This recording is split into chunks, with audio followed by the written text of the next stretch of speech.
حضرت زینب رضی اللہ تعالی عنہ نبی کریم صلی اللہ علیہ وسلم کی نواسی اور حضرت حسن و حسین کی بہن تھی۔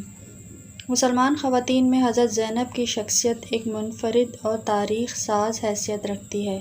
آپ نے حضرت امام حسین کی شہادت کے موقع پر جو کردار ادا کیا اور بہن کی حیثیت سے جس جرات کے ساتھ ذمہ داریاں نبھائیں وہ بے مثال ہیں۔ اسی لیے تاریخ میں آپ کا نام سنہری حروف میں لکھا گیا ہے جو رہتی دنیا تک روشن رہے گا۔ حضرت زینب 5 ہجری میں پیدا ہوئیں۔ ابھی بمشکل 5-6 برس کی ہی تھیں کہ والدہ ماجدہ حضرت فاطمۃ الزہرا کا سایہ آپ کے سر سے اٹھ گیا۔ آپ نے یہ صدمہ دل کی گہرائیوں سے محسوس کیا اور بچپن کی شوخیوں کی جگہ سنجیدگی کو اپنی ذات کا حصہ بنا لیا۔ والدہ ماجدہ کی وفات کے بعد اپنے بہن بھائیوں کی دیکھ بھال میں اپنے والد ماجد حضرت علی کی معاون بن گئیں۔ آپ کی شادی حضرت جعفر طیار کے فرزند حضرت عبداللہ سے ہوئی۔ آپ کی شادی کے بعد حضرت علی کے پاس کوفے ہی میں مقیم رہیں تاکہ چھوٹے بہن بھائیوں کی پرورش میں حضرت علی کا ہاتھ بٹا سکیں اور ان کی خدمت بھی کر سکیں۔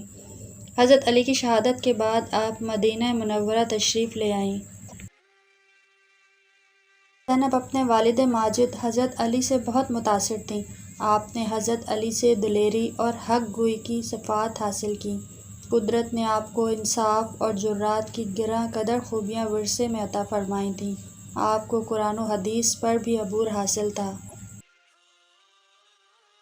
خواتین دین کا علم حاصل کرنے کے لیے دور دور سے آپ کی خدمت میں حاضر ہوتیں۔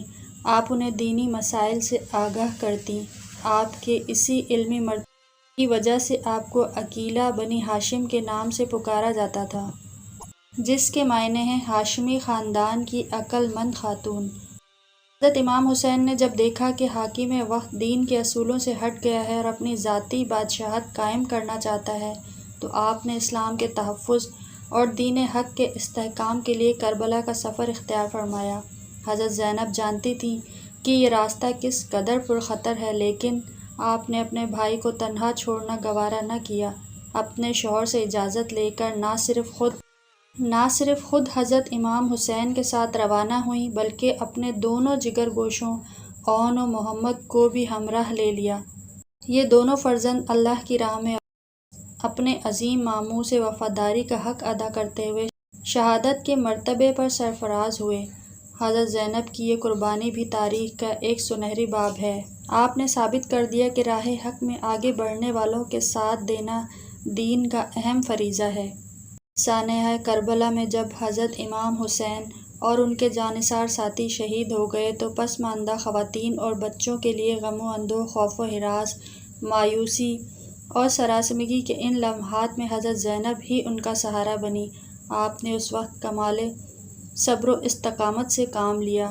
اس لٹے پٹے قافلے کی سالار کی حیثیت سے آپ نے بے مثال قائدانہ صلاحیتوں کا اظہار کیا۔ کربلا کے غمزدوں کا یہ قافلہ جب یزید کے دربار میں پہنچا تو حضرت زینب نے یزید کے سامنے جو تقریر فرمائی وہ آپ کی جرات و بے باکی، دانائی و تدبر کی اعلیٰ مثال ہے۔ یہ تقریر جچے تلے الفاظ، مضبوط دلائل اور پروقار انداز کا اعلیٰ نمونہ ہے جو تاریخ کے اوراق میں محفوظ ہے۔ یہ وقت وہ تھا جب ان کے دل اپنے حق گو بھائی کی شہادت، اپنے پیارے بچوں کی جدائی اور خاندان کی تباہی کے صدمے سے چور چور تھا۔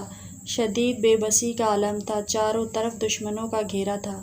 آپ کو یہ بھی علم تھا کہ یہ سنگ دل لوگ ان کے ساتھ اور یتیم بچوں کے ساتھ کیا سلوک کریں گے۔